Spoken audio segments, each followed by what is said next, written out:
We'll get started. All right, welcome to our Thursday book launch. I am Malika Albrecht, the founding editor of Redheaded Stepchild. And I am so excited to have Cathryn Shea here. Shay? Jay, I'm having a day. Okay. Thank you, Kathy. Thanks for correcting. I thought it was her fourth book, but this is the first full length. She has 3 prior chapbooks. She's been published in New Orleans Review, one of my favorites, Poet Lore, Main Street Rag, Permafrost, Tar River Poetry, and shortlisted or selected for a variety of different prizes, including the Marjorie Wilson Award, which was judged by Charles Simic. And she's the author of the one we're going to be celebrating tonight is Genealogy Lesson for the Laity. And it was published in September 2020 by Unsolicited Press. I am having a trouble today. You have to help me. Unsolicited Press. And I love hearing, Kathy was saying that it's a small press out of Portland, Oregon, and that she's had just an amazing experience and is supporting the press by suggesting people look them up. It's wonderful when you run across a press that you really connect with and that has a whole host of layers in their publishing. And so I probably will ask you questions, some about that experience, if that's okay.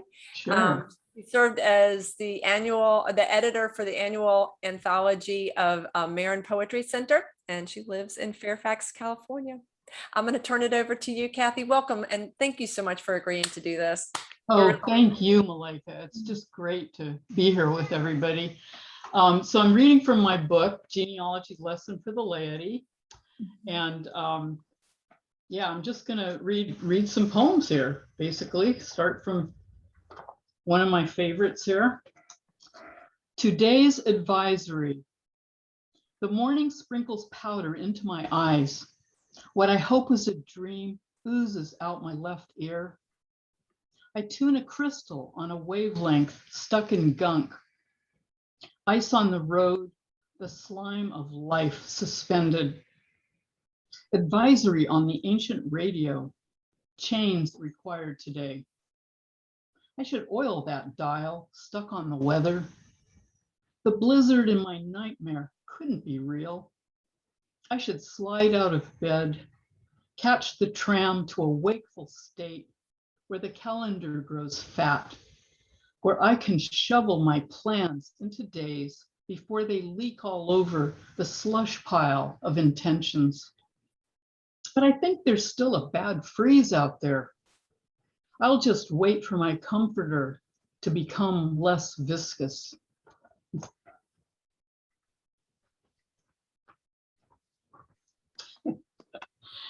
When I swim alone at night at the motel, the pool becomes my own Pacific. I become Ariel in a glistening mermaid tail. Lips full crimson, I wear a bra made of seashells. Makeup stays put, not bothered by water. My profuse auburn hair sleek in the waves. When I swim at night alone, I can hold my breath for 5 minutes. Fizzy bubbles follow me as I dart around, blow up coral reefs. I remember to exhale. My tail slides off, and I turn into a starfish, coiffed in brunette curls, with thick eyelashes on a rouged face. Then I morph into a halibut, my slick body flattened against the ocean floor, eye-shadowed, mascaraed eyes staring up. The tide tries to pull me out to the other end of the Miracle Mile, where Ken's carpets and urban smoothies line up. Cars zoom past as I cling to the rocky bottom until the current calms down. Back home in the above ground pool, I dog paddle, wear goggles and floaties, bob my head up and down, gasp for air, get water up my nose. My flippers splash too much and I make little kids scream. The pool needs cleaning. And no matter how hard I kick, I stay in the same place.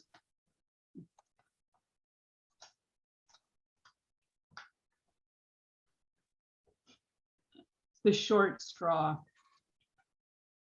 You drew the short straw, we love to say, not thinking it was cruel, laughing hard, especially at the person holding the losing wisp of stalk. I go for a mammogram and wonder, will I draw the short straw? Who would I tell? Would I continue to live the same and laugh at being a loser? When my best friend drew the straw of ovarian cancer, she blamed herself for taking hormone replacements, blamed her mother's genes. She went for genetic counseling, something I had already done. We both tested negative for known mutations. She kidded. I drew the short straw. We tried to laugh. We argued nothing she had done was to blame. The cells in her were following a random path to ultimate anarchy. I thought of reckless behavior when we were younger that could have ended a life. Hitchhiking at night alone, smoking drug-laced pipes, driving cars with bald tires, packed with screaming kids. The second page. That's funny. Oh, there we go. So many ways the short straw had been on the brink.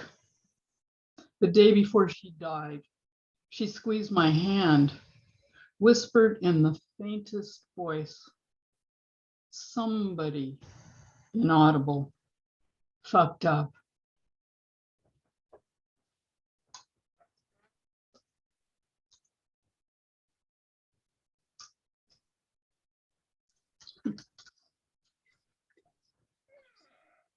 Genealogy Lesson for the Laity. The genome of my aunt is in the family. Straight-laced, she drank gin from under the sink, worked hard, flew in the sky and was forlorn. Did you know her? She lived in all our neighborhoods. We loved to solve her crosswords and steal rhubarb tarts and sneak a peek at her rubber girdle. It was a hard lesson for an 18-year-old. I could be sassy and she'd slap the song out of my lungs.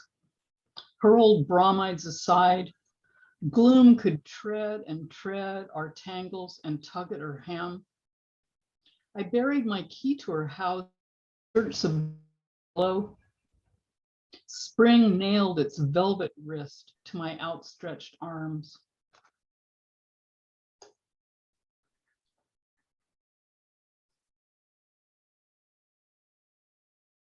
The battle for another Middle Eastern town. Frantic graves rise unheeded, cross all borders nude.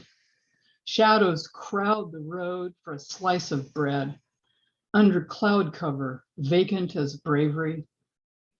A needle threads many ghosts waxing through alleys, leaky, spilling over the fright and burdens, unfolding courage every time a car pulls over. This chant grief ragged in the eyes of headlights, every pothole a wound.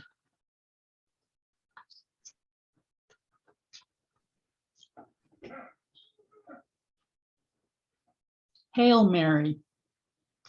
Sheet lightning illuminated the palm tree in the front yard, battling the sky with serpent heads and swords.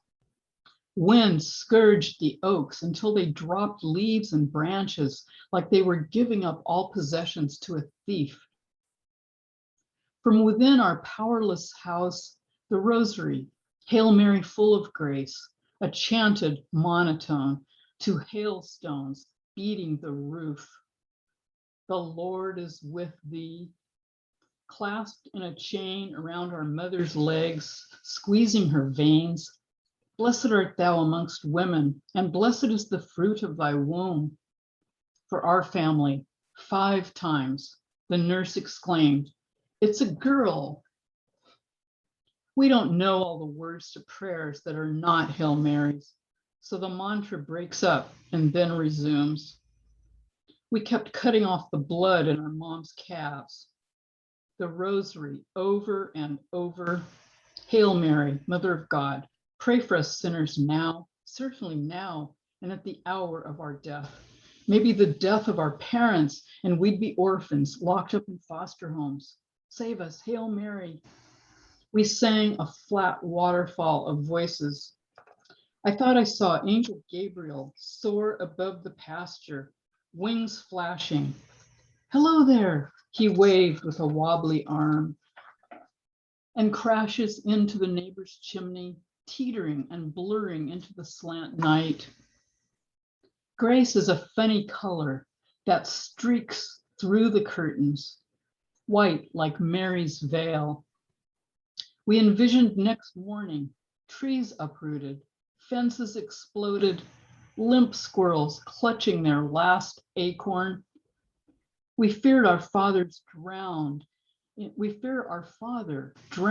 a tidal wave, smashed near the bait and tackle shops where he'd been selling fishing rods and lures. Water shrinks and the ebbing tide. Water shrinks with the ebbing tide when the sun comes out as usual. Father returns in his pickup truck. Immigrant workers clear fallen trees. Chainsaws and chippers fill the air with their shattering roar. The squirrels wake up and run away. And I guess we're doing pretty good for time, so I'll read, I might read from a couple more, but I'll read the last one that I'm going to read from this book. The Sparrow Flies Away. Muscled branches of live oak overhang. Plenty of birds perched, distracted by the glint of handlebars. Ready for the BB gun, forbidden to have. My sisters back home eat Cheerios, watch Scooby-Doo while parents sleep in. I'm brave and perfectly balanced. Rex, cow dog that came with our rented house, sticks with me and my blue Schwinn. Coursing beyond the red hardpan bank, the off-limit canal where a boy drowned last winter. I can't see the water from this gravel lane that dead ends at the river where every spring aluminum boats with fishermen overturn in the current. Tiny dead bird would be a cruel trophy to prove #1 girl can do anything she pleases, not just squirt guns in the backyard. Each shot misses on purpose. Any warm-blooded thing. Rex's perplexed eye fixes on me. So now I think I'll read a couple from, this is my last chapbook. This is called Backpack Full of Leaves. And this was done by a press in India, of all things, called Cyberwit. And they turned out to be really fun to work with too. And I'm surprised a lot of poets I admire actually have published by them. Reign of Error. I'm in the bathtub. I decide not to look at my bank statement. I'll close my eyes and shiver and eat cake if I have it. A calcium soft chew if I don't. Those naked zeros. Antagonize reproductive prospects, why don't you? A goading pachinko machine. Do not underestimate the role of economic and social conditions. I insist my race is social myth. I'm going to check the other box, unless I'm hit over the head with a stick. See how the woodpecker in its black and white raiment blends in with the black and white seed in the feeder.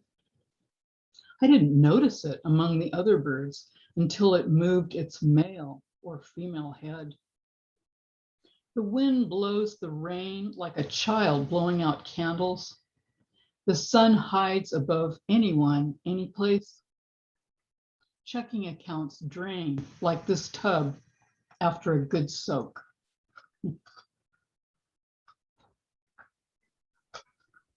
Aspirin and guns. Every intelligent woman should become familiar with the use of firearms. Annie Oakley. Dawn gulps the moon like a desperate aspirin. I'm woozy. The din of recycling, clank of bins along the gutter, engine dirge like urban tinnitus. Recycling is a sure sign a civilization is on the verge of collapse.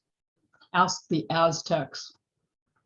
My lovesick cousin toasts the poster of Annie Oakley, a mythic, sassy Ophelia we didn't study in high school. If women were rifle-toting Annie Oakleys in midi culottes with spats over boots, we wouldn't have climate change. Seems logical.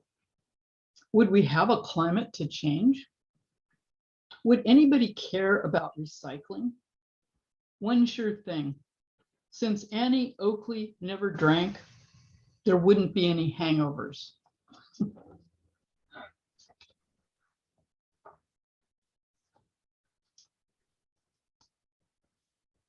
And then I think I'm going to end with a couple of newer poems that I've got here, and then one that was published in Redheaded Stepchild. Okay, Know the Dahlias. My couch is like a plush pew, the blankness made bearable by a recollection of dahlias and all their relatives invited here. The sunflower, daisy, chrysanthemum, zinnia, lush and forgotten scat and manure of their floriculture, tender leaves. How I long for clouds of insects, to be bothered by them as in my childhood. I grieve even for the gnats and no-see-ums that used to pester us with their swarms on a summer evening. The rack spines of folding chairs, a great ambient snore of cars and dusk's creatures. My limbs are stiff with reruns and solitaire. Thoughts bloom in molasses minutes, dicotyledonous.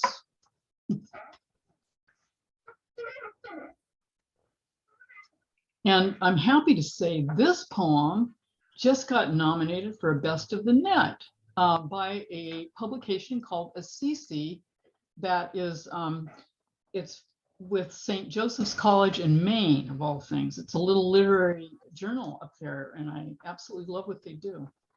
Blessed be the calving. Forget complaints, candlelight fringed, personal beasts muttering like rows of folding chairs before a concert. I read the future in the crystal bowl that once belonged to a grandmother. It saw her wedding. How many ambrosias since? Sweating glaciers send postcards of themselves. Empire's response, a Panglossian hosanna. Blessed be the calving. Some unexpected news. A heartburn medication may have caused a distant relative's cancer. They may qualify for a cash award, as if it matters, now that their heart burns and a tumor grows inside. At least no ancestor of mine was left on a doorstep that I know of. At least a little token of them is not on view at the Foundling Museum, a small charm engraved with Mariah. At least the tether between mother and child was not severed, the birthright slate wiped clean. Newspapers unfold their dated bulletins. The placement of urgency beckons. Scholars of nothing in particular, with their continuum of effort, fill dustbins of the internet. Lamps still lit scorch their way to and fro, and I am awed in the slack-jawed dawn. And then I'm going to end with, thank you so much, with this poem that Malika published. I'm so happy she did. It was rejected by several other places, of course. Dimpled. My left breast that has now become a parody of its full and unscathed sister. Life-saving, my left breast insists as I slip a silicone pad into my bra. Until this deep dimpled scar, I had hated the smooth mound on my right shoulder, the result of a birthmark removed. Now I ignore that childhood disfigurement. It could have been worse. I'm ashamed to have complained. My scarred breast makes many of life's hardships seem small, makes me clutch each day to my chest. I refused reconstructive surgery, no longer lament the little hollow bowl. Let my body go on in lopsidedness.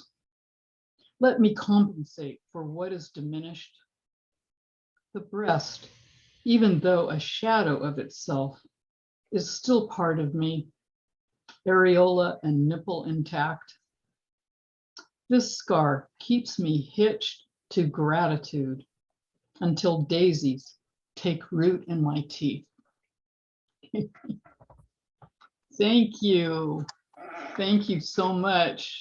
Does anybody have any doubts on why I grabbed that poem and went, oh my God. Oh my God. I know. I think a lot of Wow. women, unfortunately, a lot of women can Oh, relate to wow. But Oh my it God. was such a powerful poem. And I think, you know, Yeah. everybody understands why. The minute I saw it, I was like, yep, this is mine. We were thank you. privileged to publish it. And I think of, you know, it has the hallmark things that are in your work. There is a straightforward courage and like just gut level way of looking at things. And then there's images that are powerful. And then you tie it to something, all, you know, in those last few lines, it always goes, you know, just amazing. And I know a lot of people did the same thing with putting in lines that resonated. So Cathy, when I send you the chat section, you'll really get an idea of, you know, where some of us were like, holy smokes, wish I'd written that. Oh, thank you Yeah. so much. Right?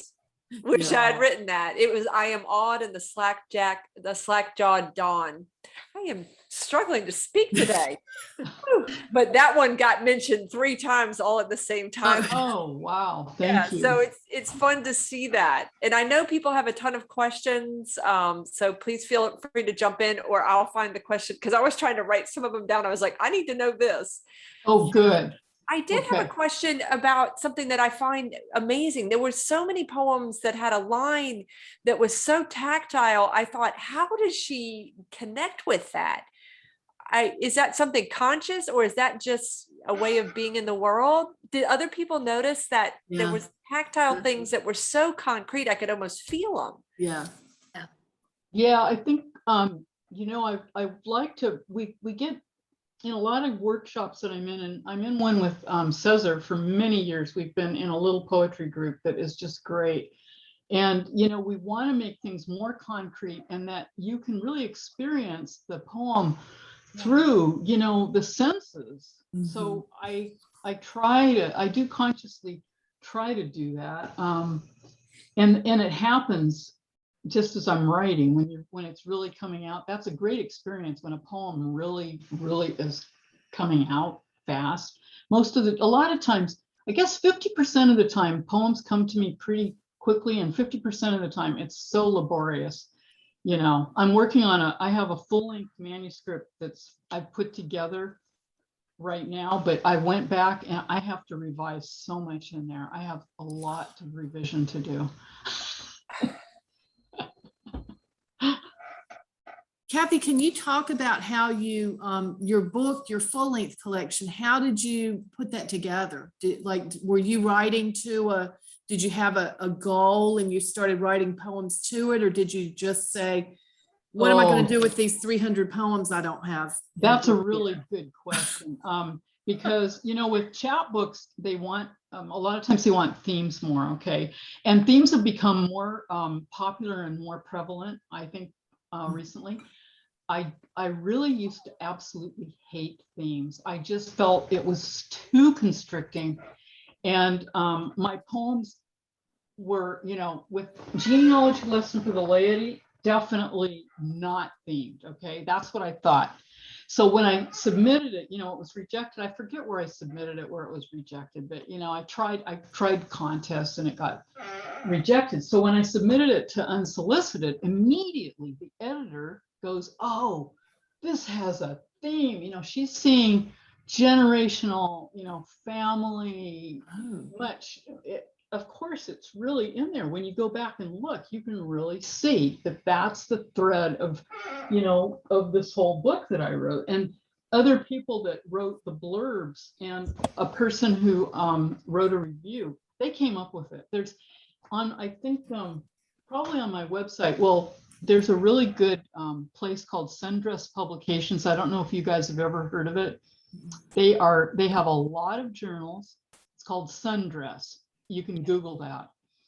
They also have a camp out in Tennessee where you can apply to go do some, you know, get maybe 2 weeks or so out there. And they had an intern review my book, and she found themes, you know, but I wasn't writing. It's not like I was writing to themes, really. Mm-hmm. Now with this latest manuscript, I found, because of the experience of going through with my other books, people saying, oh, there's a theme and everything. With this latest manuscript that I'm working on, I can see the theme, a quote, theme more clearly. But even when I write individual poems, I do not consciously want to just constrict myself to a theme, so to speak, you know?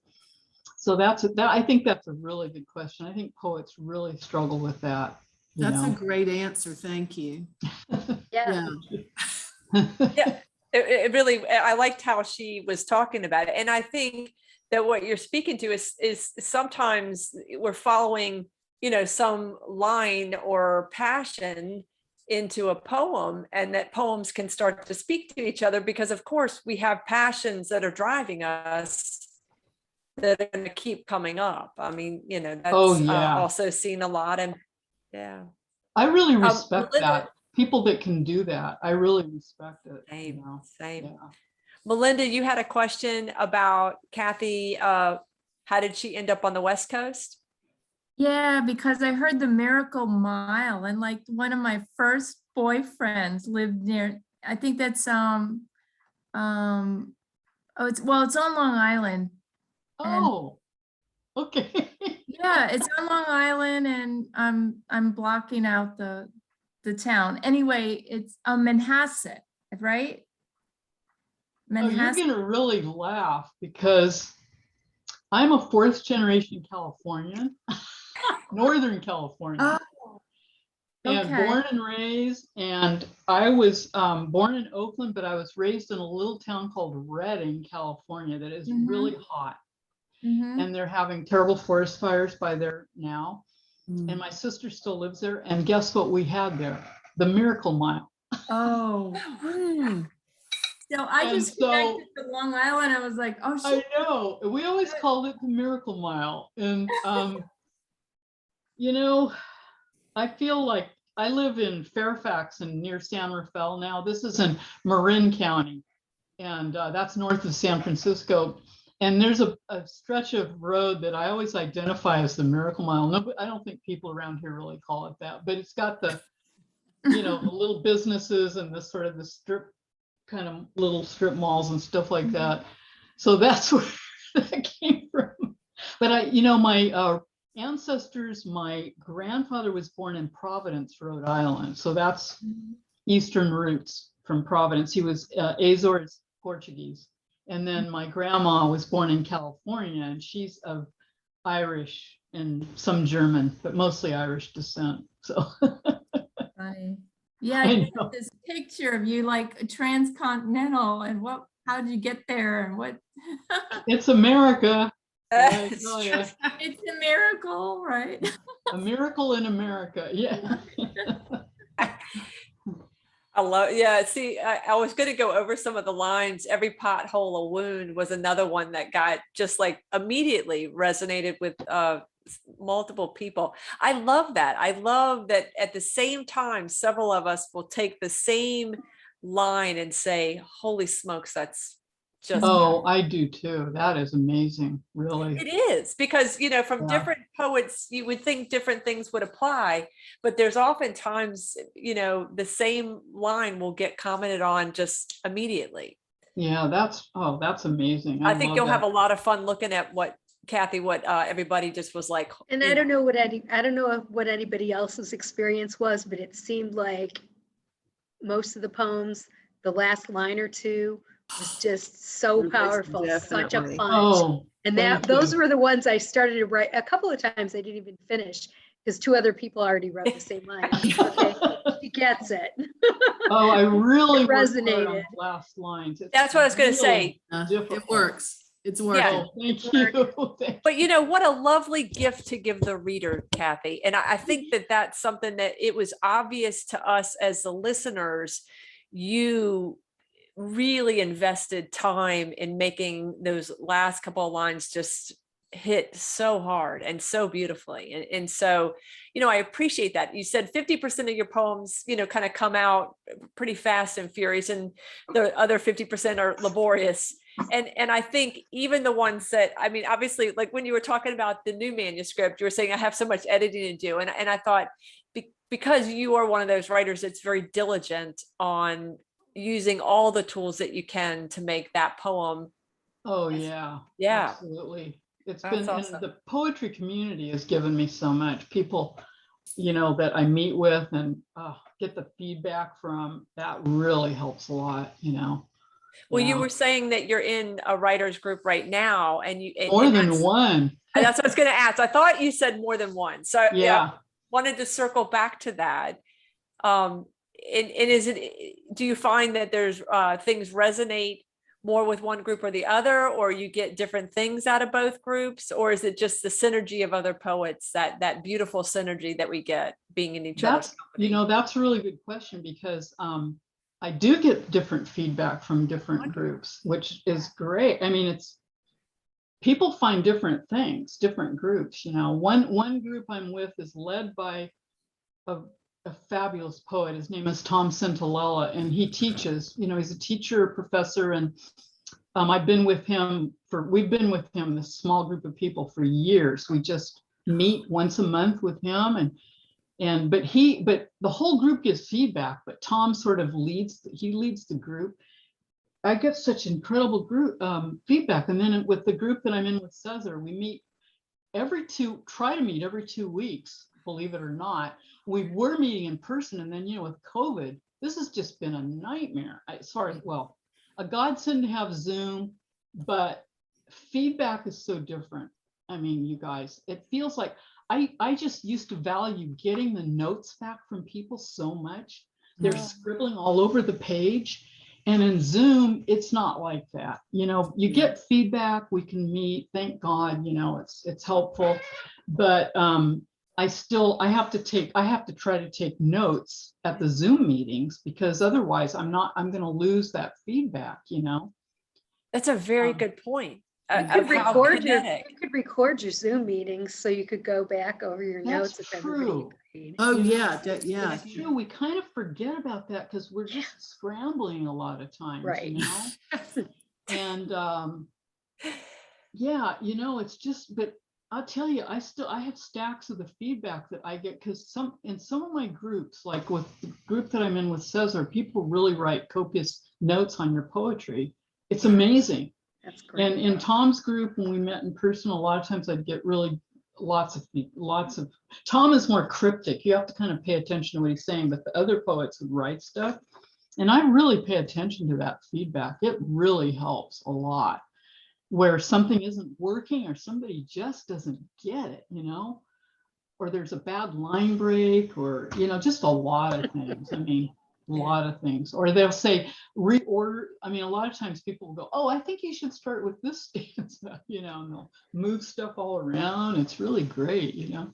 But you're really, you know, it's very true that those notes are everything. And I think Yeah. about how wonderful it is to have that physical thing to come back to. And people oftentimes, I know for myself, I would more likely write notes down on a poem and maybe give an abridged version of what I was going to, you know, critique or whatever. So we do miss out on something in that physicality. And I hadn't really thought about that. There's so much that Zoom offers us, and I'm incredibly grateful.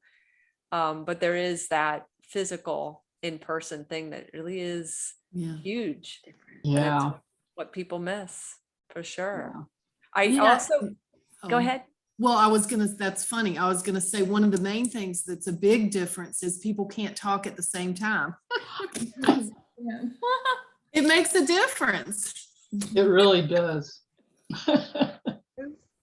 So earlier, Malika, you wrote, how do you decide where to send your manuscripts? Yes, thank you. I'm glad you found my question. Oh my gosh. Okay, I have to tell you guys, I use Duotrope. I don't know who is familiar with Duotrope. Okay, I've used them for years, by the way. I started when they were just in like beta, and it helps me track stuff and find stuff by clicking around. I would not find these small publishers. Oh, and of course, you've probably heard this before too. Reading the bios of other writers. That's been a tremendous help. I think a lot of people kind of know that now, that in journals, when you read the bios, and in other books, of course, when you read the acknowledgments and you look where things were published. But mostly I'd say just kind of, well, I think I probably relied on Duotrope. I'm trying to remember how I found, I know how. I found Unsolicited Press because a poet I admire named Ace Bogus. I don't know if you've ever heard of him, Ace Bogus. Oh, good. He was published by Unsolicited Press. I said, wow, I'm going to check them out because I admire his work. And that's the same thing with this crazy publisher. I shouldn't say crazy really, but Cyberwit out of India, of all things. Okay, who would expect that? Well, this woman named Holly Day, I love her stuff. I absolutely love her stuff. Ace Bogus, I think, also had a book with Cyberwit. There's a few other people whose names, I think his last name is Armstrong. You know, just these different poets that were published with them. I thought, oh, gee, that looks, I'll submit to them. And they, you know, I was wondering, are they self-publishers or what? I mean, I wasn't sure because they're in India. Like, is this for real, you know, and all that. Anyway, it was a fun experience. I think that my favorite one though still, okay, I'm sorry, you got me going. I just wanted, before I forget, Dancing Girl Press. Yes. I have 2 books with her, Christy Bowen, who I love Christy's poetry and I love what she does. Now, you're not going to get an ISBN number. She is patchy about shipping. Things take longer. She's very busy, but I want to support her because it's a total feminist press. Yep. She has supported me so much. And I blurbed one of her books with Black Lawrence Press. She asked me to, and I thought that was a great honor. So I have two chapbooks with Dancing Girl Press. And I found her, you know, through Duotrope originally, I think a long time ago. But anyway, I'm just going on and on here. So. Well, I love it though, because I knew that, that's why I wrote that question down, because I knew that you have a lovely way of reaching out and trying different things. And a lot of us tend to have, you know, one place we go to. And so it was fascinating to hear. I loved how you came across all these. And I have to tell you, I wanted to request you read a poem from one of your Dancing Girl Press books, if you would. If I can find, and if that puts you on too much pressure, we can pick a page. This is okay. This is It's Raining Lullabies. Yeah. And this was, I love how this, See, I picked the cover art. Christy just does, are you familiar with them at all? When little I say bit. them, Them. it's a one-woman show. I Yeah. keep saying them, but it's really Christy. Well, And she has published some fabulous poets. oh, I and mean, I'm just telling you, if amazing. you go on that website, it is awesome. And I have a huge collection of the Dancing Girl Press chapbooks because I just love them. So let me see. You know, I have so many. Geez, I actually love the way this turned out, to be honest with you. I was so happy with it. So I like a lot of the stuff in here, but I don't know. I'll just read this one. Trickle-down theory of humility. Scientists call me a carbon-based being. My mind a relic of lemur brain. Where I fire this thought, my eye catches sunlight dripping down the wall. Moths are carbon-based and some are mouthless. They mate and die, never having tasted. At the same time, I think about my next meal, which could be fluid. A moth happily drowns in zen. The perpetual wheel of water between the land, the sea, and sky. I love the course it takes over rocks and boulders, dense shale. I'm humbled by the mud downstream. That's awesome. The perpetual wheel of water. I Love really that. do like this, how this turned out. It was a huge thing for me to get that published with her. I had one handmade chapbook. I'm going to grab it real quick. Yeah, humbled by the mud downstream. I like that too, Melinda. I thought that was fabulous. Yeah. My first chapbook was by a press in Berkeley, California, and this is called Snapbean. So this was like in 2013. And, you know, I've been writing poetry for years, but never really sent out that much stuff. This is this guy, he puts this together and he handmade this. Oh, that's gorgeous. And he published work by Jack Hirschman, who just passed away. It was a famous San Francisco poet. He just passed away in his 80s, and he actually published a lot of really good people, and it really surprised me. Anyway, that, you know, chapbooks are just a lot of fun, so I highly recommend if you have a You group can of tell poems. you've had fun with them, and I love that. Yeah. I love that they're very different, even though we can recognize, you know, some of the same things that I would call definitely your flavor. But I love that there was, you know, so much humor in the second, the chapbook that you read from. I mean, it's wonderful. And I think that your joy at writing and your joy with poetry just shows through. It really does. So thank you. Oh. That's been a lovely treat tonight. And Oh, thank you. other people I are want to feeling leave it time too. to hear some other poets. I sort of, that would be great. Oh, fabulous. We could do that too. But I think we want to clap first and say thank you, Kathy, because Yeah, that's thank awesome. you so Oh, much. thank you so much. Linda put up the clappy hands. Yeah. Thank you. It's so much fun. Oh my And God. also, I do know that we have two poets here that have books coming out soon. So maybe Christy or Melinda would like to read for their upcoming publications. Wow, great. Yeah, I'll Well, put myself on mute now. I did. that's hard to do. I never could do print that, out Kathy. Something from the book. I printed out something new. Okay. Yeah, that's So, right. We talked but about I will that. go ahead and plug my book and say it's called Finding Her, and it will be out through Finishing Line Press. And thank you, Karen, for teaching me how to shamelessly market myself. Yay. I wouldn't have said all that a year ago, probably. So here's the new poem, and it has an epigraph from Mike James. A swimmer knows a bubble of light is a gift, and the title is Each Part of Me is Its Own Broken Whole.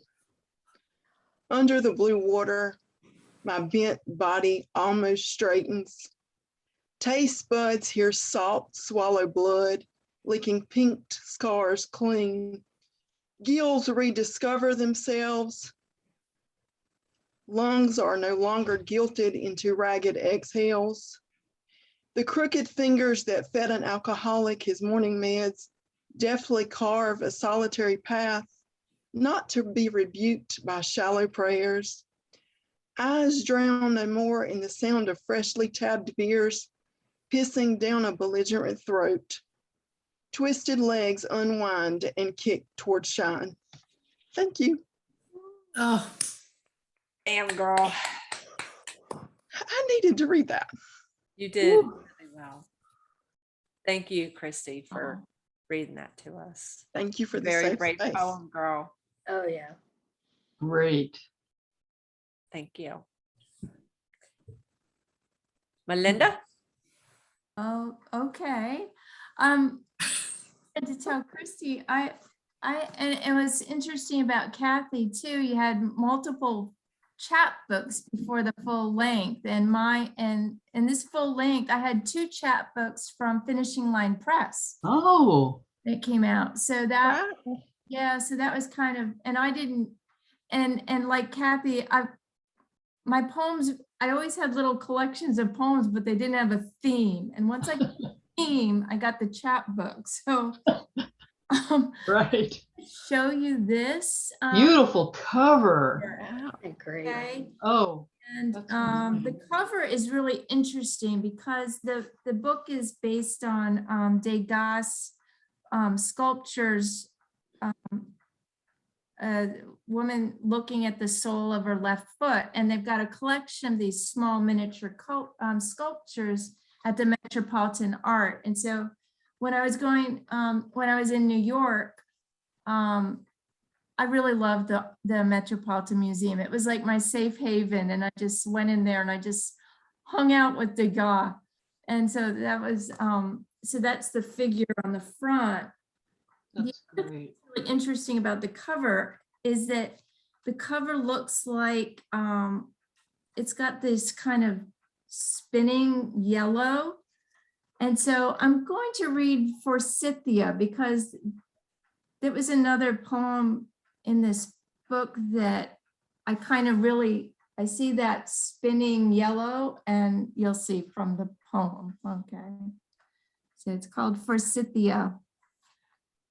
When you drive down the street to my house in April, you'll see flares of yellow splayed in a cascade from base to tip of a forsythia bush.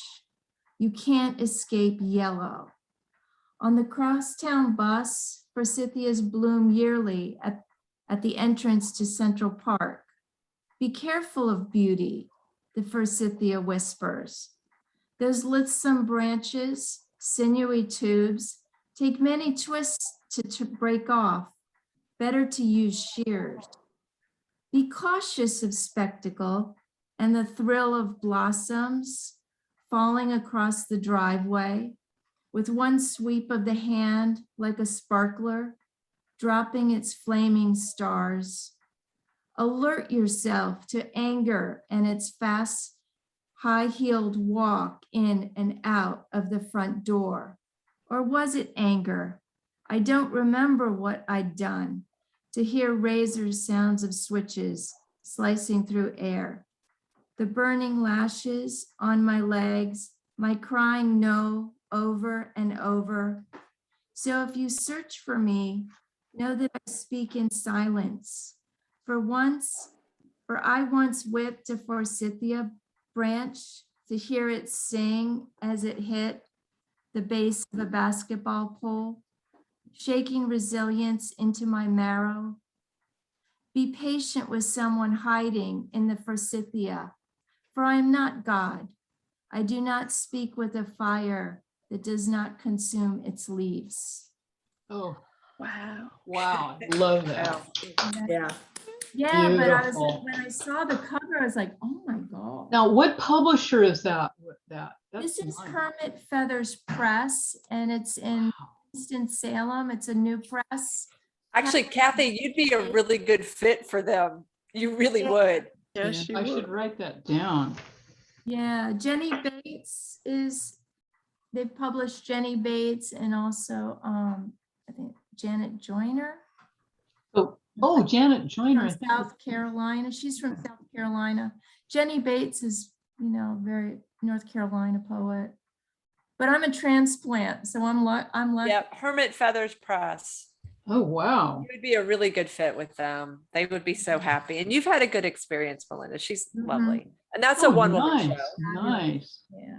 Yeah. These, and this is really great. Boy, I tell you, I've gotten so much from this reading.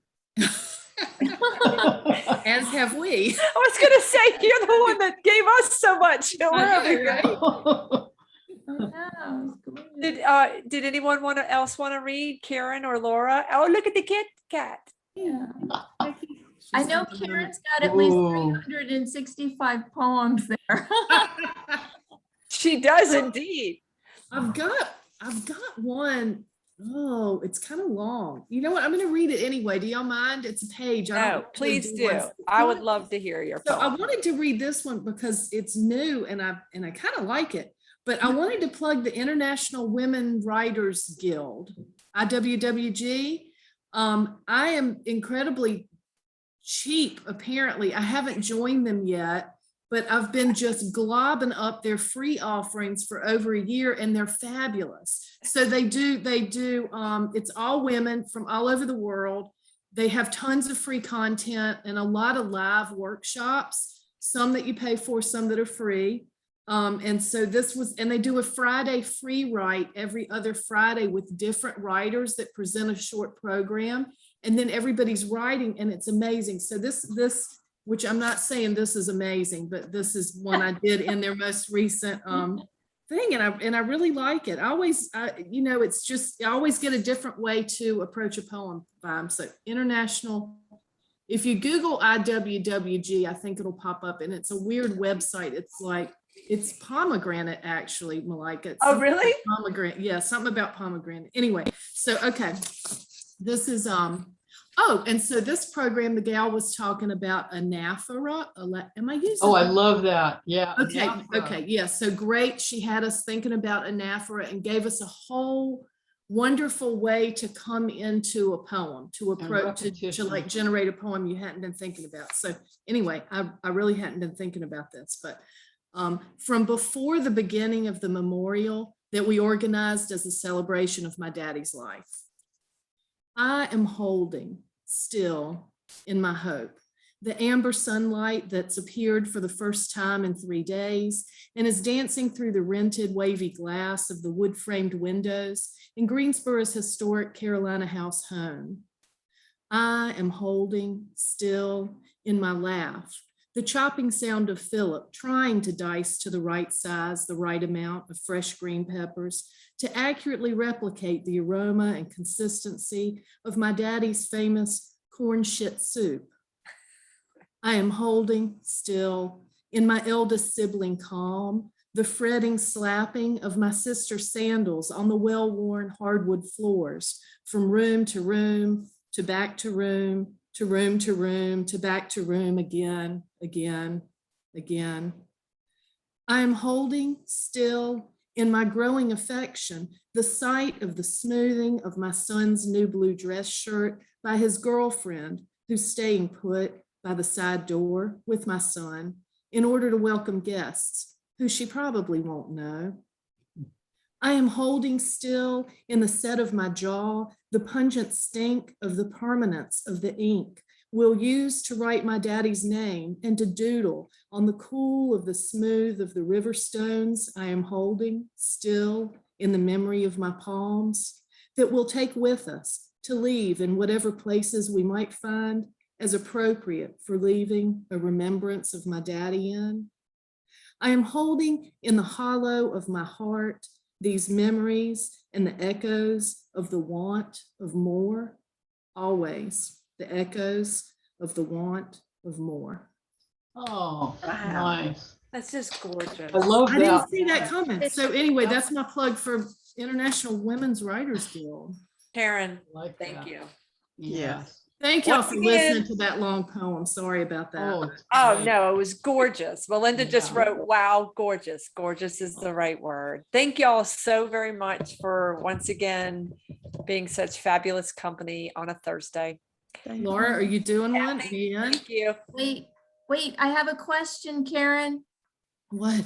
What's corn shit soup? Oh my gosh. Okay, that is my dad's favorite when we did our crazy family weekends at the beach every year, or family week at the beach. There was a lot of drinking involved. And the corn shit soup had peppers, cream corn, canned corn, clams, and just kind of, it depended on what was drinking, who was drinking what, and what else was in the refrigerator, but it was always fabulous. And just like, it was kind of like a staple. And that's what my dad Corn and named it. some was other shit. corn shit soup. Yeah, it's corn shit soup. shit So, soup. yeah. Oh, wow. Yeah. It's a thing. That's North Carolina stuff, corn soup. No, I think it's totally my dad made I was it. going to say, Yeah. that's kind of her dad thing. That's So- one of my dad's Stuart, dad yeah. thing. Yeah, it kind of became a famous thing in the Branson family. was God, the what corn is it with dads and cooking? My dad was spare rib soup, and I was like, bones shouldn't be sticking out of soup. I'm not eating it. The only time he ever sent me to my room, he was like, "That's it. Then you're not eating." I'm like, "Fine, I don't want to." Yeah, it's kaboom. All right, guys, be well. Good night. Such a joy. Thank you so much. Thank you, Kathy. Bye, guys. Bye. That was awesome.